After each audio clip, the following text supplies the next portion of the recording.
démocrates africains, peuple du Congo-Brazzaville, tous les amis du Congo-Brazzaville, tous les compatriotes qui ont l'habitude de nous suivre, nous allons donc vous dire bonsoir. Nous sommes bien le samedi 10 juin 2017 à Toronto, au Canada. Nous allons nous excuser pour ce grand retard parce qu'il était prévu que nous puissions nous connecter à 11 h, mais vous savez, il y a plein de programmes qui peuvent arriver à changer et c'est ce qui a été fait. Il y a eu un changement de programme, ce qui fait que je n'ai pas pu me connecter à 11 h comme prévu, mais néanmoins, je le fais maintenant. Voilà. Bon, comme on avait promis et comme on l'avait annoncé, nous allons parler du rapport rédigé par M. François Fall, qui est le représentant du secrétaire général des Nations Unies dans la zone Afrique centrale. Et aussi, nous allons parler des biens mal acquis, notamment d'un certain nombre de responsables ou des dirigeants, des despotes africains à Québec, pas seulement Québec, mais aussi au Canada. Et éventuellement, nous allons vous parler des fameuses élections législatives qui veulent que ça soit organisé, et nous vous donnerons l'état de la situation économique du Congo-Brazzaville. Voilà. Rapidement, c'est ce rapport rédigé par M. François Fall, qui est le représentant des Nations Unies au niveau du secrétaire général des Nations Unies au niveau de l'Afrique centrale, et donc qui a rédigé ce rapport. Le rapport est daté du 31 mai 2017. Mais je vais me concentrer dans cette description ou dans les analyses de ce rapport, je vais me concentrer sur trois États. Le Congo-Brazzaville, la République centrafricaine et le Tchad. Pourquoi les trois États? Le Congo-Brazzaville, c'est d'abord mon pays d'origine. Nous allons donc parler de tout ce que Sassou Nguesso est en train de faire. Et deuxièmement, nous allons parler de la République centrafricaine parce que c'est ce pays que Sassou attise et Sassou active pour essayer de se maintenir au pouvoir au Congo-Brazzaville. Et du Tchad, parce que le Tchad a été aussi partenaire dans la crise centrafricaine. J'aimerais commencer par le rapport. Le représentant du secrétaire général dans la zone Afrique, donc M. Fall, reconnaît qu'il y a une crise au pôle. Vous voyez? Il reconnaît qu'il y a une crise qui est liée à l'élection présidentielle de mars 2016. Vous voyez, chers compatriotes. Donc, les Nations Unies, la communauté internationale, ils reconnaissent qu'il y a crise au Congo-Brazzaville. C'est ça qui est bien dans ce rapport, parce qu'ils reconnaissent ça. Vous voyez?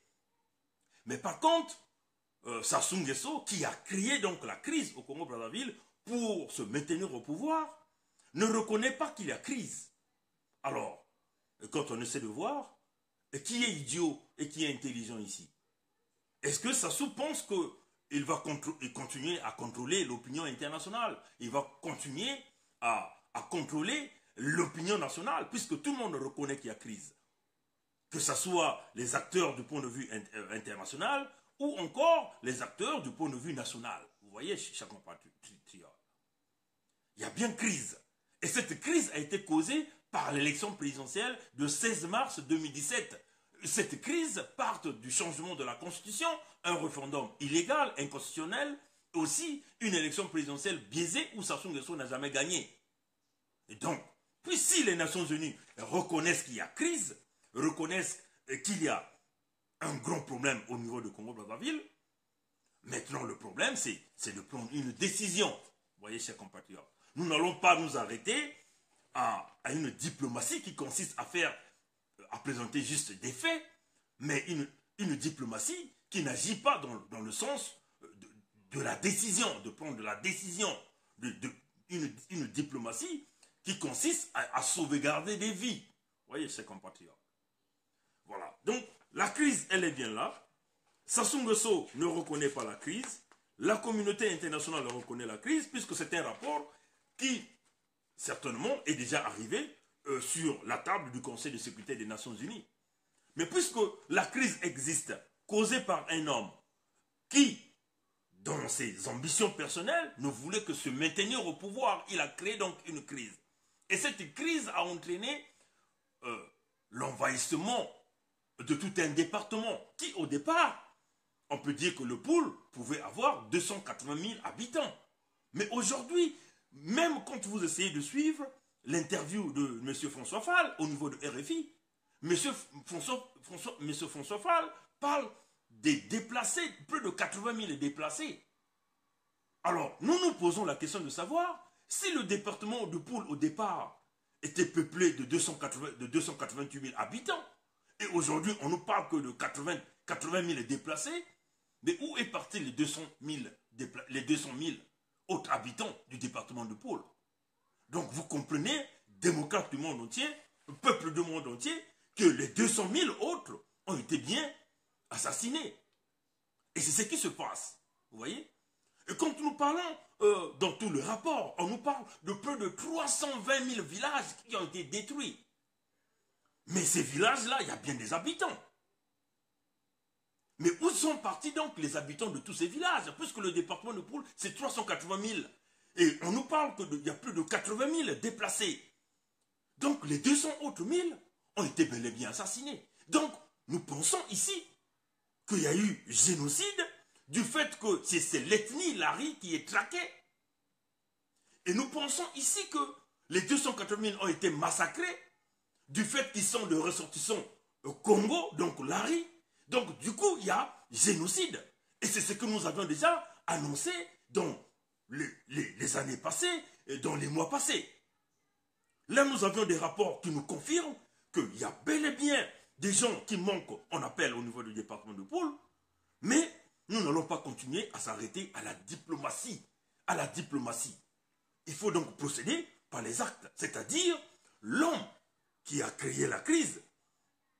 Il faut signaler ici que Sassou n'est pas à sa première crise. C'est des techniques, des méthodes qu'il utilise pour se maintenir au pouvoir. Créer les situations dans lesquelles où il met les populations en danger, où il massacre les populations, et en ce moment-là, il essaie de chercher des gens qu'il va essayer d'endorser la responsabilité. Sassou a déjà manipulé le peuple congolais, il a déjà créé ce genre de crise dans le village de Ikonongo, quand il était à la recherche de Pierre Anga. Mais Pierre Anga n'avait pas aussi des armes à cette époque. Pierre Anga avait seulement dit que Sassou ne pouvait plus être président suite au coup d'état militaire qu'ils avaient fait à l'assassinat de Marien Ngouabi. Donc il y avait des clauses dans ce contrat. Donc Onga réclamait donc sa part du fait d'avoir participé avec Sassou Nguesso à assassiner le président Marien Ngouabi. Voyez ses compatriotes. Démocrates africains, quand on vous dit essayez de nous suivre dans notre langage, dans nos raisonnements, vous comprenez que le mal du Congo part d'un seul homme qui se maintient. Donc Sassou a déjà procédé à ce genre de manipulation pour les populations d'Ikonongo. Ikonongo est un village au nord du Congo qui est très proche de Owando. Il a déjà pris Owando en otage. Il a massacré les populations. Sassou Nguesso l'a déjà fait. Et il l'a fait encore en 1997 quand il est venu par un coup d'état militaire où nous avions des experts français qui nous parlent quasiment de 400 000. Mais nous estimons que Sassou Nguesso a massacré plus de 800 000 Congolais. Voyez, chers compatriotes, démocrates africains, peuple du monde entier, c'est une façon de vous dire que l'homme est habitué à faire ce genre de prix, ce genre d'actes, et l'homme est habitué à briser des vies, à briser des populations, à massacrer des populations en grande quantité, mais les Nations Unies s'arrêtent qu'au niveau des constats. On nous sort des rapports, mais nous ne sommes plus à l'heure de constat, nous sommes à l'heure de décision. C'est-à-dire, Sassou n'est plus mauvais, et ça, Sassou est mauvais pour le Congo, Sassou est mauvais pour la sous-région, Sassou a créé une crise, Sassou a commis et est en train de commettre un génocide. Donc forcément, c'est des crimes contre les droits de l'homme et cela, ça mérite l'intervention de la Cour pénale internationale de justice. Cela nécessite donc une enquête internationale qui doit se diligenter le plus rapidement que possible. Voyez, chers compatriotes, c'est une façon de dire que nous n'allons pas s'arrêter au niveau des constats, mais il faut que nous puissions évoluer dans la prise de décision. Maintenant, ce même rapport, dans la section C, ici, parle des situations de droits de l'homme au Congo. Donc, le rapport reconnaît qu'il y a des violations énormes des droits de l'homme au Congo-Brazzaville. Et ça, ce sont les Nations Unies qui reconnaissent ça, puisque c'est écrit noir sur blanc dans ce rapport. Les Nations Unies reconnaissent que des prisonniers, il y a des prisonniers politiques, reconnaissent qu'il y a des tortures au Congo. C'est écrit noir sur blanc dans ce rapport, comme vous le voyez, ce que je peux souligner, ce que j'ai souligné en rouge, je ne sais pas si vous le regardez, vous voyez. Donc, le rapport reconnu qu'il y a des tortures, qu'il y a des arrestations arbitraires, et qu'il y a même des jeunes qui sont portés disparus. Et ce n'est pas moi qui le fabrique. C'est M. Fall qui le dit, François Fall, qui est le représentant du secrétaire général dans la zone Afrique centrale, qui le dit dans son rapport. Mais si les Nations Unies reconnaissent qu'il y a ces genres de violations de droits internationaux sur les droits de l'homme, sur la vie des populations, mais donc nous pensons que là il y a crime contre l'humanité qui est en train de se faire au Congo-Brazzaville. Et pourquoi donc on ne va pas donc punir cette impunité? Pourquoi nous allons continuer à laisser Sassou Nguesso dans cette impunité? Vous voyez, c'est là où les questions doivent arriver dans la tête de tous les intellectuels, dans la tête de tous les dirigeants de ce monde. De comprendre qu'il y a un rapport qui a été rédigé, noir sur blanc, qui nous parle des tortures qui sont appliquées, qui nous parle des disparitions, qui nous parle des assassinats, qui nous parle des violations graves des droits de l'homme commis par Sassou Nguesso et son régime. Mais pourquoi nous n'arrivons pas à l'étape de la décision, c'est-à-dire déclencher une enquête internationale, éventuellement amener Sassou Nguesso à la Cour pénale internationale de justice, éventuellement condamner ou encore juger Sassou pour tous les crimes qu'il est en train de commettre. Voyez, chers compatriotes, nous n'allons pas continuer à rester juste à des constats. Hein? Et voilà pourquoi nous nous sommes pris cet engagement de décrypter ce rapport-là, d'aller à l'intérieur, d'aller fignoler à l'intérieur. Maintenant, ce qui est très intéressant, c'est sur le dialogue que certains opposants sont en train de demander. Le représentant du secrétaire général des Nations Unies dans la zone Afrique centrale reconnaît qu'il a fait 2 voyages à Brazzaville. 2 voyages où la première, il est allé, le premier voyage, il a rencontré ce que nous appelons le gouvernement entre guillemets, donc Sassou Nguesso, pour lui dire une nécessité d'un dialogue inclusif. Vous voyez? Mais il n'a pas écouté Sassou. À la place d'écouter les conseils, Sassou Nguesso a préféré mettre en place une répression militaire. Alors, est-ce que c'est le peuple congolais qui est idiot pour essayer de comprendre ce rapport? Ou les dirigeants, les grands dirigeants de ce monde sont trop bêtes pour dire bon, ce rapport a été un rapport juste masqué? Ou c'est Sassou qui devient le roi de ce monde entier, où il est en train d'imposer sa loi au président américain, il est en train d'imposer sa loi au président de la France, où il est en train de poser sa loi à Angela Merkel, qui est la chancelière d'Allemagne, où elle est en train de poser sa loi à la reine d'Angleterre, qui est notre reine à nous, vous voyez, il est en train de poser sa loi au premier ministre du Canada, vous voyez, il est en train de poser sa loi au président Poutine, donc le président de la Russie, il est en train de poser sa loi au président chinois. Sassou n'est pas n'est plus au-dessus de la loi, de tous ces grands hommes d'État, de toutes ces nations. Vous voyez, chers compatriotes, parce que là, nous voyons que les Nations Unies ont fait des recommandations en envoyant M. Fall consulter Denis Sassou Nguesso et lui parler d'un dialogue inclusif pour essayer d'apaiser et d'amener la paix.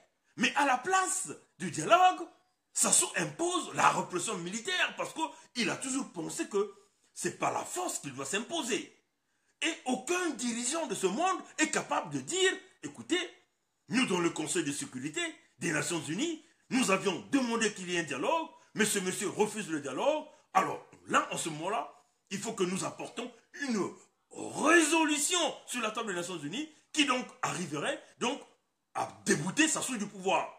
Mais personne n'a pris cette décision, cette résolution. C'est là où nous, en tant qu'intellectuels congolais, nous, en tant que jeunes congolais, nous, en tant que jeunes africains, on se questionne de quelle diplomatie on veut nous faire parler ici là.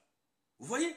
Le deuxième voyage du du représentant du secrétaire général des Nations Unies, il est allé voir donc les corps diplomatiques au Congo. Il a encore renforcé que ces corps diplomatiques puissent continuer à essayer de persuader Sassou Nguesso pour qu'il organise un dialogue national inclusif. À la place, Sassou ferme les oreilles, il est en train de massacrer toutes les populations. Il est en train de réprimander tout le monde entier au Congo, où certains leaders d'opposition sont dans les prisons, les autres n'ont quasiment pas de liberté, où les passeports ont été confisqués, ils ne peuvent même pas voyager à l'intérieur même du Congo.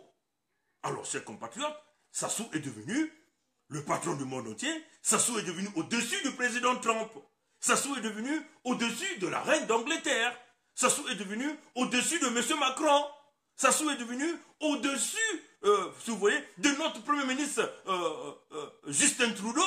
Sassou est devenu au-dessus du président russe. Sassou est devenu au-dessus du président chinois.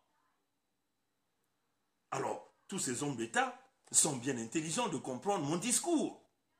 Vous voyez, quand vous avez affaire à un homme qui brise les droits de l'homme, un homme qui brise le droit international, un homme qui rentre dans la criminalité intense, il faut bien que nos leaders de ce monde prennent des décisions énormes pour essayer de libérer le Congo de cette répression, de cette dictature.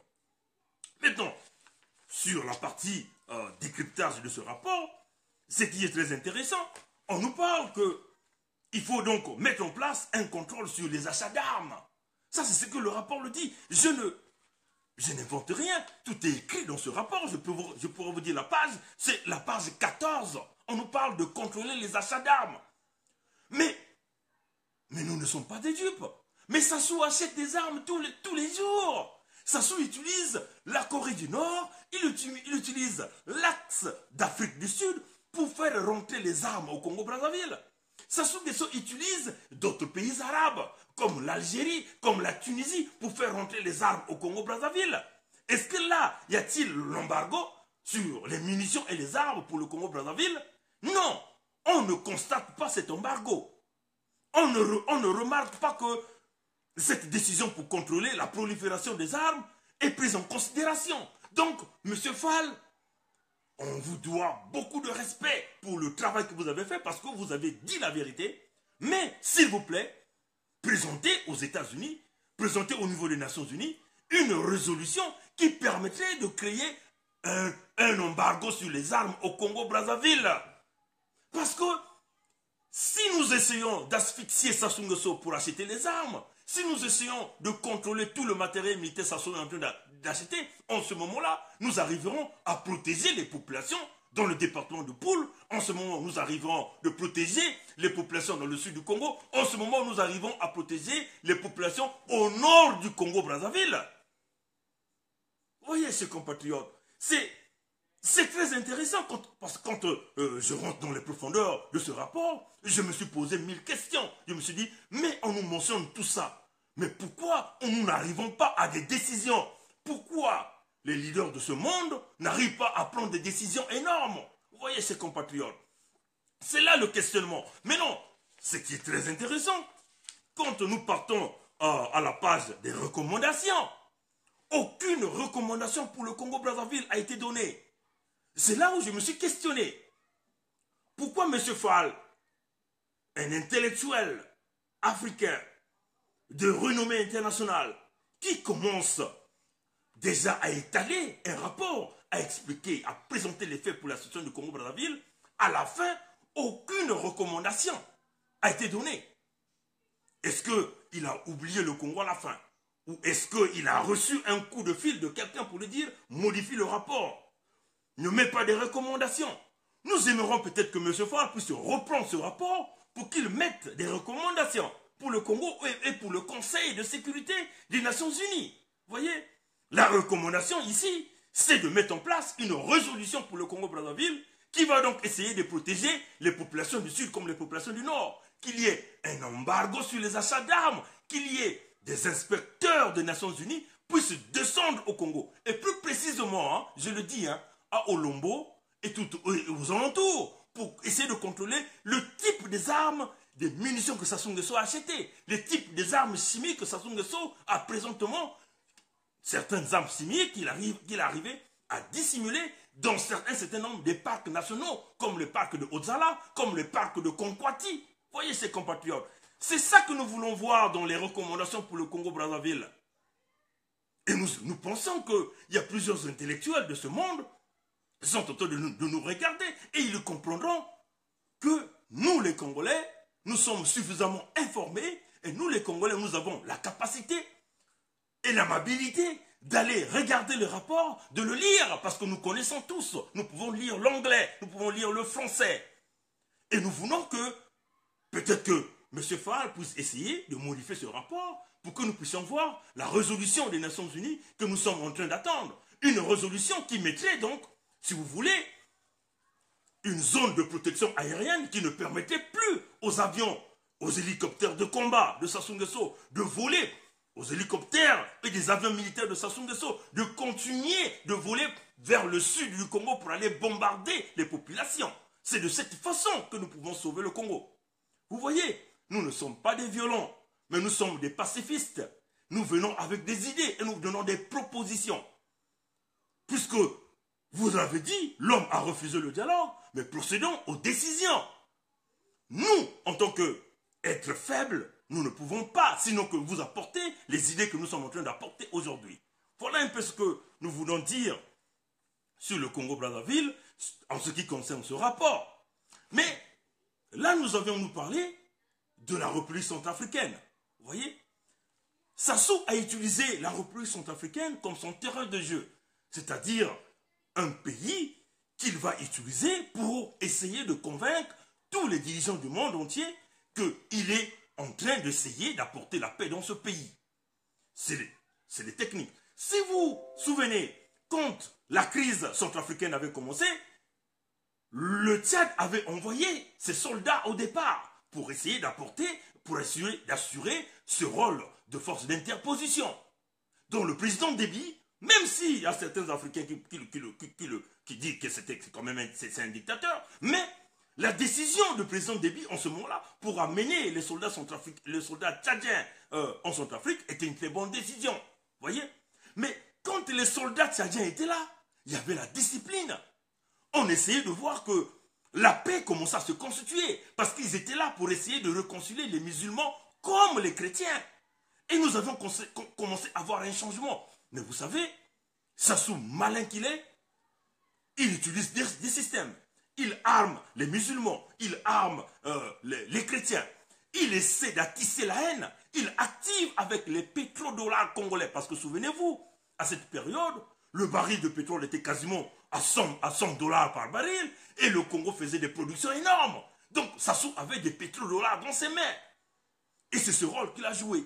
Et jusqu'à arriver à faire convaincre le président Hollande pour qu'il puisse donc lui permettre, lui, d'envoyer les soldats congolais. Et en ce moment-là, le président tchadien ne pouvait pas accepter parce qu'il savait déjà le plan de Sassou, certainement. Nous connaissons aujourd'hui la suite. Le Tchad s'est retiré, Sassou est parti, et la République centrafricaine n'a jamais reçu cette paix. Cette paix, vous voyez, chers compatriotes. Sassou a joué le petit jeu avec la présidente de transition, donc Samba Mpanza.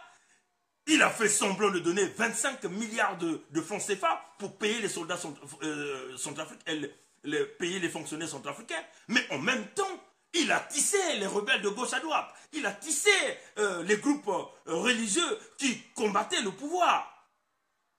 Sassou a joué ce rôle et il continue de le jouer pour la République centrafricaine. Mais attendez, chers compatriotes, soyons intelligents. Les soldats congolais qui l'ont envoyé, ils ont brillé de l'indiscipline, des actes de violence. Vous voyez, chers compatriotes. Alors, c'est une façon de vous dire que la situation centrafricaine est une situation que le monde entier doit maintenant reprendre. Que tous les soldats congolais qui sont en République centrafricaine ils doivent se retirer. Ils doivent se retirer. Vous voyez? Ils doivent se retirer. Voilà. Donc c'est une façon de vous dire que le Congo doit changer. Les dirigeants de ce monde doivent comprendre que Sassou joue le rôle de la République centrafricaine pour continuer de se maintenir, pour continuer à se faire un homme important. Vous voyez, un homme important. Mais non, nous pensons que ce message, plein de dirigeants, vont comprendre le jeu. Hein? Et Hollande, aujourd'hui, si M. Hollande a permis à Sassou d'aller changer la Constitution, c'est parce que Sassou, dans ses joueurs de cartes, il s'est dit qu'il était capable de supporter la mission des soldats français en République centrafricaine. Et c'est ça qui a permis à Sassou Nguesso d'avoir ce billet vert, d'aller changer la Constitution, puisqu'en ce moment-là, Hollande avait une dette de lui. Vous voyez? Donc, il joue à la République centrafricaine. Il essaie vous voyez, de briser la réputation de ses homologues. Hein? Donc, des gens comme tous ces présidents qui sont aux alentours de la République centrafricaine, pour qu'ils ne s'impliquent pas, qu'ils soient le seul maître de terrain, maître de jeu en République centrafricaine. Vous voyez? Donc, tant que les soldats congolais seront là, et ce fameux M. Onanga, qui est le représentant de Sassou au niveau des Nations Unies en République centrafricaine, tant que Sassou sera là, en République centrafricaine, la paix ne viendra jamais dans ce pays. Voilà un peu ce que nous tenons à dire sur la République centrafricaine, et nous pensons que les autres dirigeants de la sous-région doivent comprendre le message que nous sommes en train de donner pour la République centrafricaine. Voilà. Maintenant,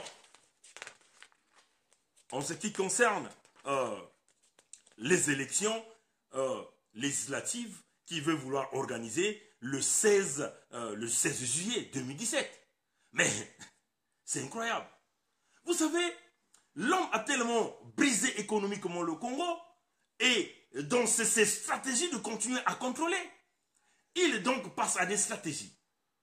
Il a d'abord commencé par changer la constitution, changer l'âge, c'est-à-dire au départ, c'était à la limite de 40 ans. Il a ramené l'âge certainement à l'âge majeur. Donc, tout Congolais en âge majeur est capable d'aller poser sa candidature.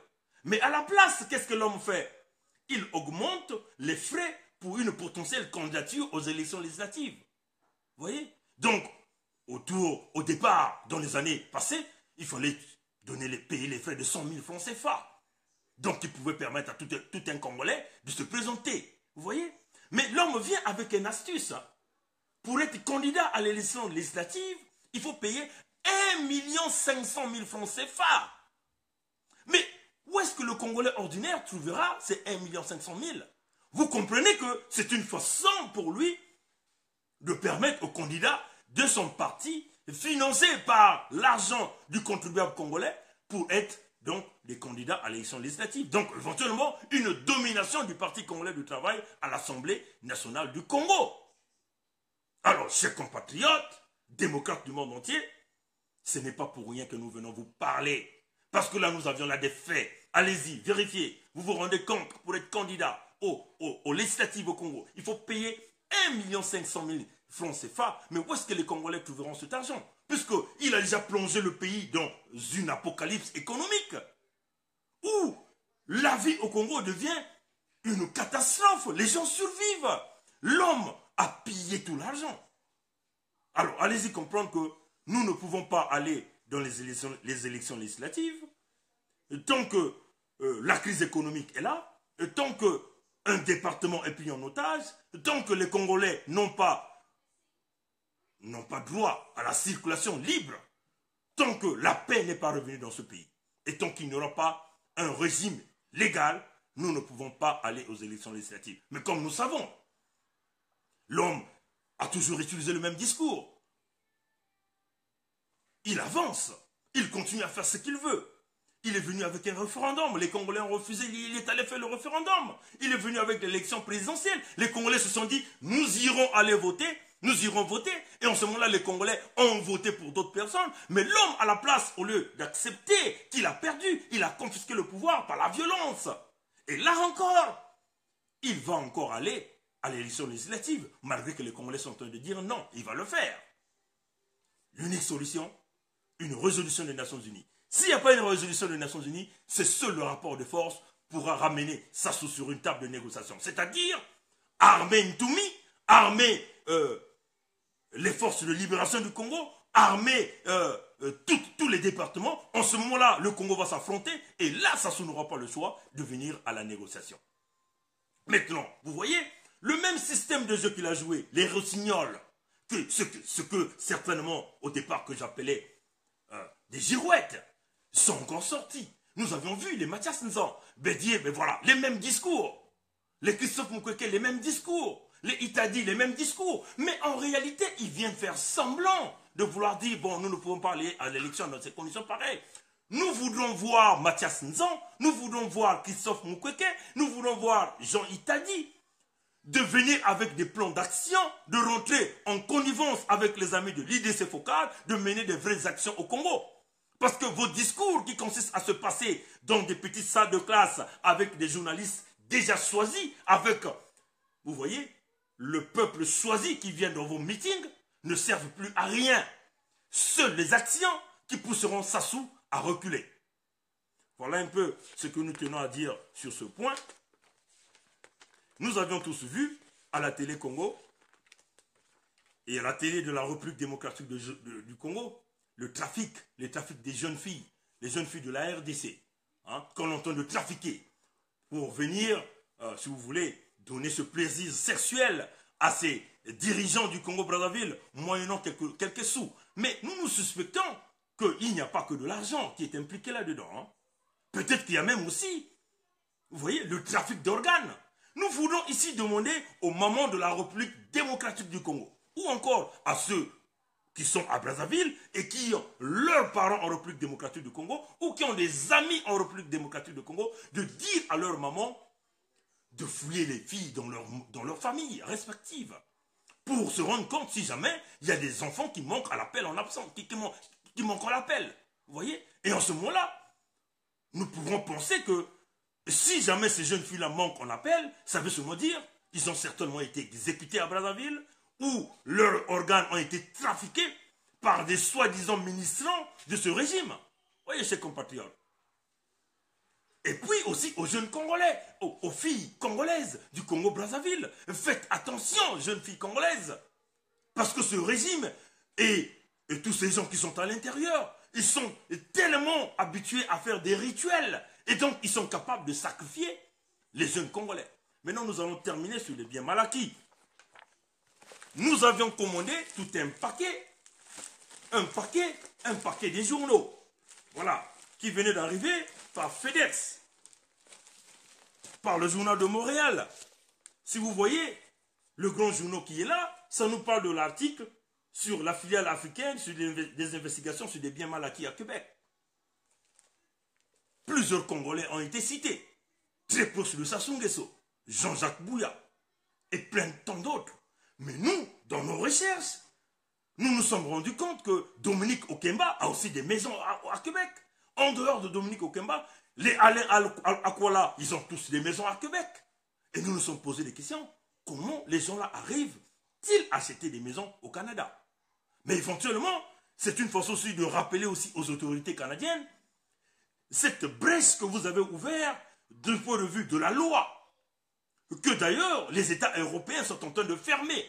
Et voilà pourquoi vous voyez tous ces despotes africains commencent à courir vers le Canada pour essayer de s'acheter des biens mal acquis, en volant leur peuple, en pillant leur peuple, en détruisant leur peuple.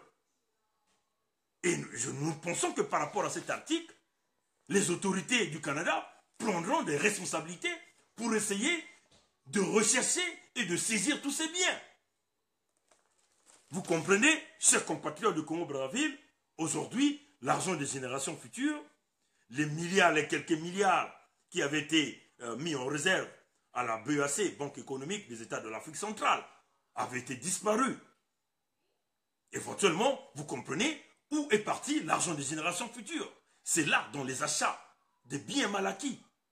Et là, on nous parle qu'il n'y a pas que le Québec, mais toutes les autres provinces. On nous parle de Toronto, on nous parle de Vancouver, on nous parle de Calgary. Vous voyez, chers compatriotes, c'est une enquête qui est en cours et nous ne laisserons pas. Nous allons continuer à forcer jusqu'à ce que les autorités canadiennes prennent une décision, une forte décision de récupérer ces biens. Ces gens-là ont acheté des maisons avec de l'argent comptant qui revient du Congo-Brazzaville. L'argent qui pouvait servir à construire les écoles pour nos enfants, pour l'étable bon pour nos enfants sont aujourd'hui investis au Québec par les voleurs, les pilleurs, les bourricots de ce régime. Vous voyez, chers compatriotes. Et encore, il faut vous dire une chose.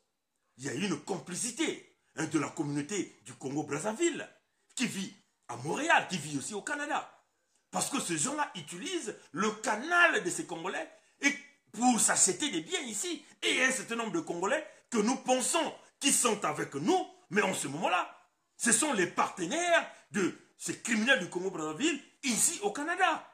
Mais ne vous en faites pas, nous sommes en train de travailler sur ce dossier et nous allons vous venir avec plusieurs informations là-dessus.